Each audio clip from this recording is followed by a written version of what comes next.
Саламатсыңарбы балдар. Бүгүн силер менен мекен таануу сабагынан нерв системасы деген теманы өтөбүз. 4-класс, 4-чейрек. Сабагыбыздын максаты организмдин нерв системасы менен таанышып, жаныбыздагы адамдарга сынык мамиле түзгөнгө үйрөнөбүз. Анда баарыңар демиңерди токтотуп, көзүңөрдү жумгула. Колуңарды жогору көтөргүлө. Эми жүрөгүңөрдүн согушун токтоткула. Токтобой жатабы? Эмне үчүн? Аны токтотууга силердин организмиңердин мүмкүнчүлүгү жок. Себеби ал силерге баш ийбейт. Силердин денеңердин башкы командачысы башыңардан орун алган. Ал эмне балдар? Туура, ал мээ.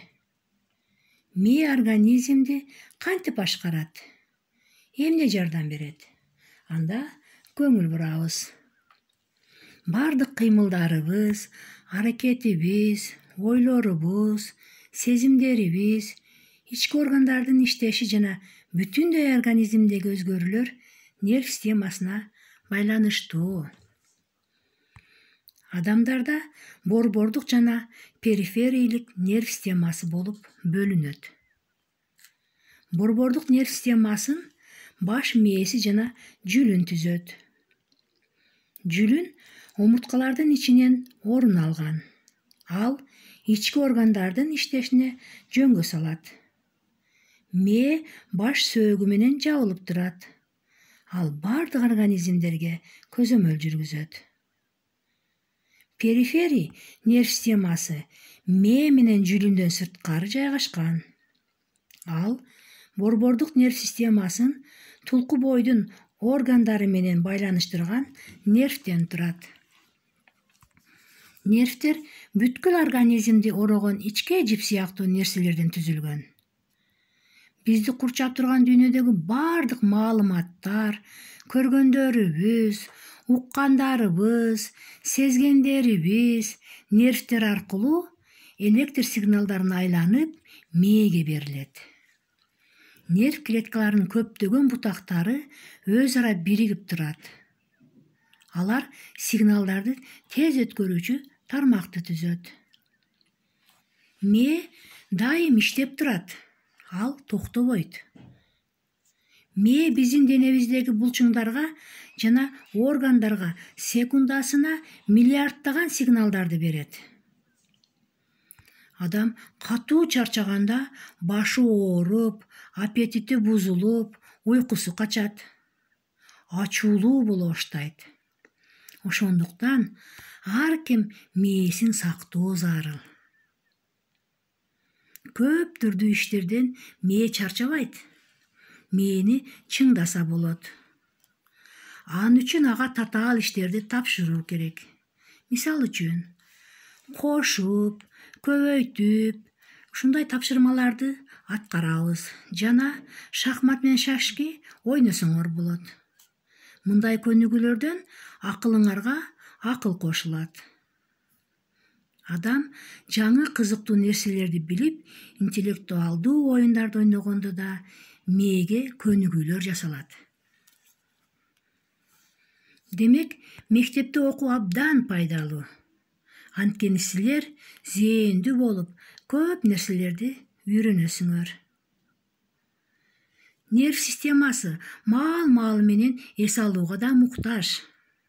Нервдин эң мыкты эс алуусу тынч уйку, таза абада сейилдөө жана кара жумуш жасоо болуп саналат.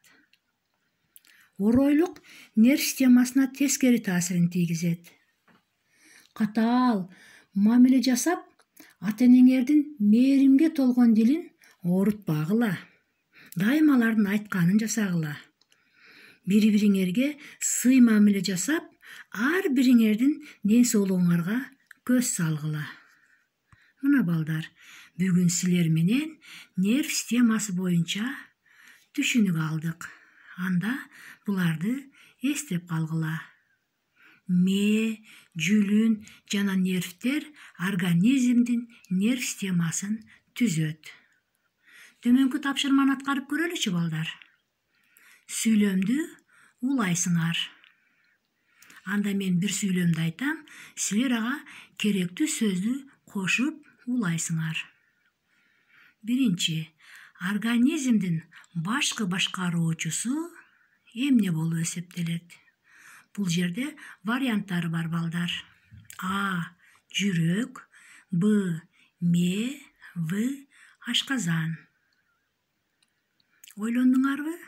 Анда экинчи сүйлөм. Мээнин эс алдыруучу бул эмне? Биринчи, уйку, Б'сы окуу, В'сы эсеп чыгаруу. Жакшы, анда бүгүнкү сабагыбызды жыйынтыктайбыз. Сабактан эмнени билдиңер? Экинчи, силер үчүн эмне жаңы болду? Балдар, ушул суроолорго жооп беребиз. Анда үйгө тапшырма, адамдын организмине мээ менен жүлүндүн мааниси кандай жана нерв системасынын иштеши кандай? Андан кийин нерв системасын кантип бекемдесек болот? Бул суроолорго жооп берип, китебибиздин 124 бетиндеги 33 параграфты окуп, WhatsApp аркылуу мага байланышасыңар. Көңүл бурганыңар үчүн чоң рахмат, саламатта болгула.